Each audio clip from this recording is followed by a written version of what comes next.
it wasn't a normal terror attack. In my opinion, it was a kind of an execution which was taking place. These civilians had been killed in cold blood with automatic weapons such as AK-47.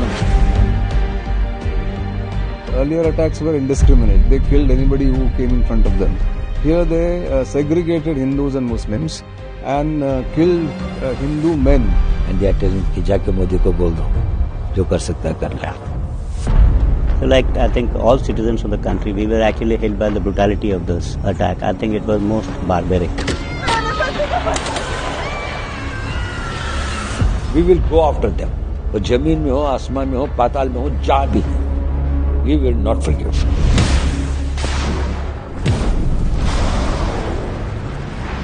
Any act of terror will be considered as an act of war.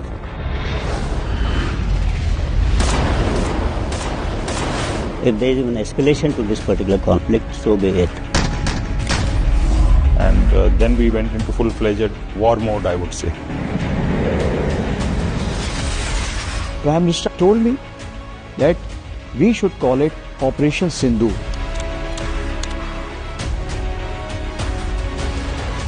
We were ready and our fingers were on the trigger. Then nothing stopped us and we were no holds barred. All the officers and men were full of josh. The entire nation's hope rested on us.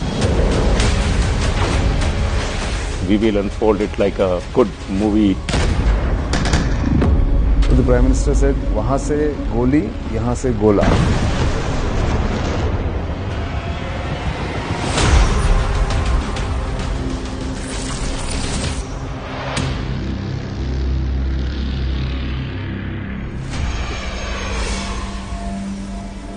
Prime Minister returned.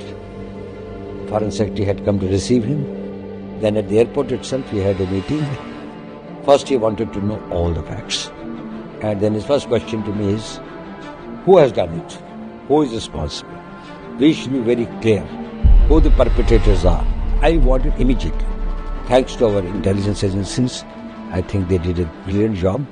And within a very short time, we were able to arrive at the conclusion. Honorable Prime Minister has made it very clear, any act of terror will be considered as an act of war. I had no doubt that we were in a situation where we would have to respond differently from times gone by. We homed on to the 9 targets. There were 5 targets in POJK and 4 targets in Pakistan. And since the targets were big, that is why we decided together that Air Force will take on this target, because we had to have the requisite weight of attack, which Air Force could deliver at that distance into the enemy territory with precision. So objectives that were decided were terrorist camp, nothing more, nothing less.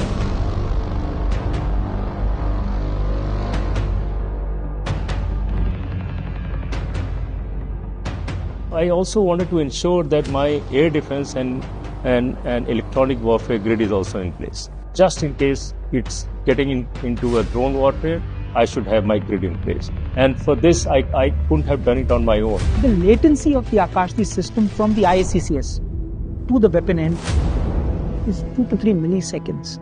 I mean, that's the capability that we have. But in our minds, we knew that we'd selected the targets, we'd put the wherewithal into place, we'd carried out operational rehearsals. Now we needed to home on to the time and the date.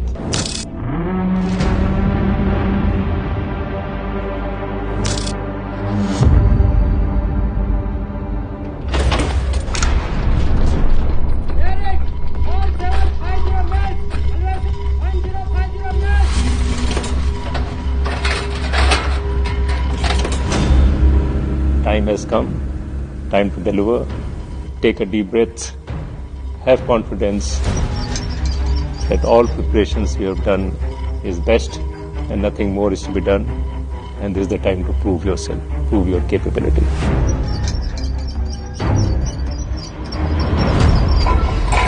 We we were to avenge this killings. It was on our shoulders. Everybody had the same time on their systems. At 0105, no orders were required. And like clockwork precision, the commencement of Operation Sindoor started at 0105.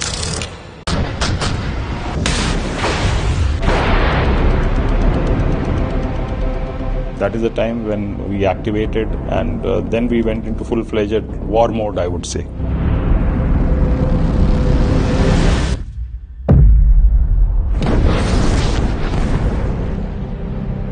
So when I got this confirmation that all missions have gone as planned, that was a good feeling in terms of, having 100% mission success.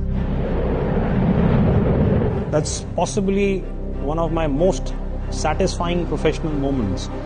For that very fraction, it was there in my heart and in my feeling. After this successful strike, we had achieved our politico-military aim. Once we achieved that aim, obviously there was satisfaction amongst all of us that we have done what we wanted.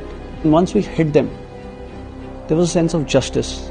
Justice for the nation and the families of the terror victims.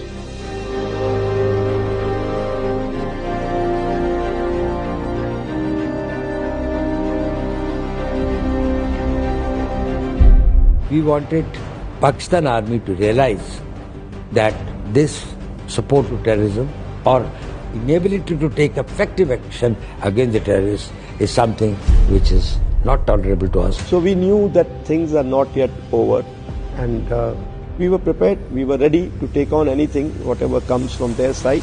There was no time for me to absorb that this is what entire command has been able to achieve. We had already switched into dealing with the next situation, and which was going to be very intense.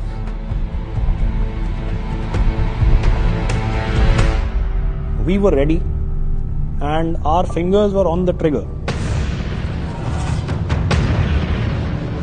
The moment they started on the line of control, we went at them hammer and tongs. As the midnight approached, the next 2 to 3 hours was grueling battle. The artillery opened, the mortars opened, the infantry posts opened.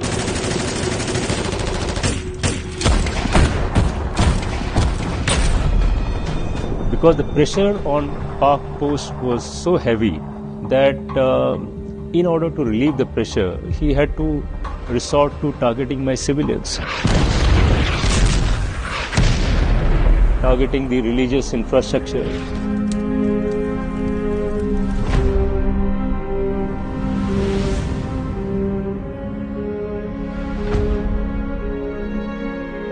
They hit gurudwaras, temples.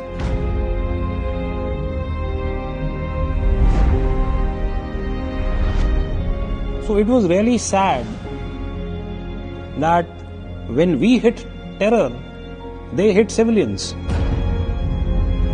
Once anything starts, we are willing to go as far as it is necessary for a nation to preserve its sovereignty, and there is no limits on that. We fight till the last drop of the blood. We were informed that Pakistan is planning to launch an operation so-called Bunyan al-Marsus to teach India a lesson.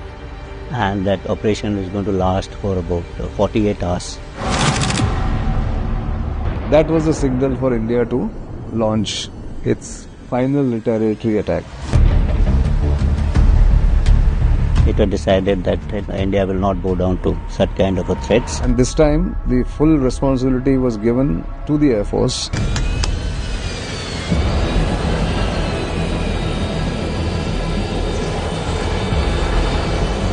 So they had selected 11 Pakistani airfields for the attacks.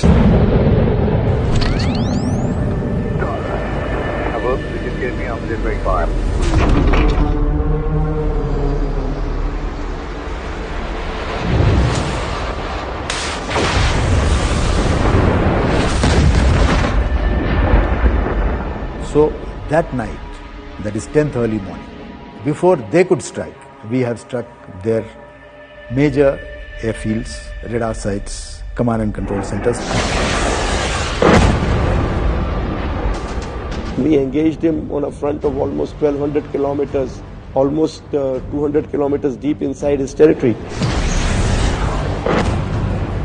After the second wave of attack, probably they got the message that things are getting more serious, and they had no response to the kind of targeting that we are doing.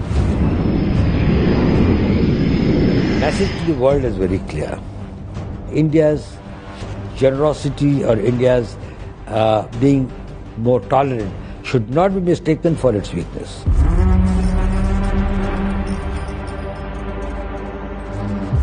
This is the new normal. A notice to sail should be construed as notice to combat. We are a peace-loving country. We would like to live and let live. But if Pakistan carries out any terror attack of this kind, I can assure that Pakistan will have to pay twice what they have paid this time. No conflict in future will be the one like the past one. We need to prepare for it. When the Prime Minister says that the Operation Sindhu is alive, his intention is the fight against terror will only be over till the last terrorist is eliminated.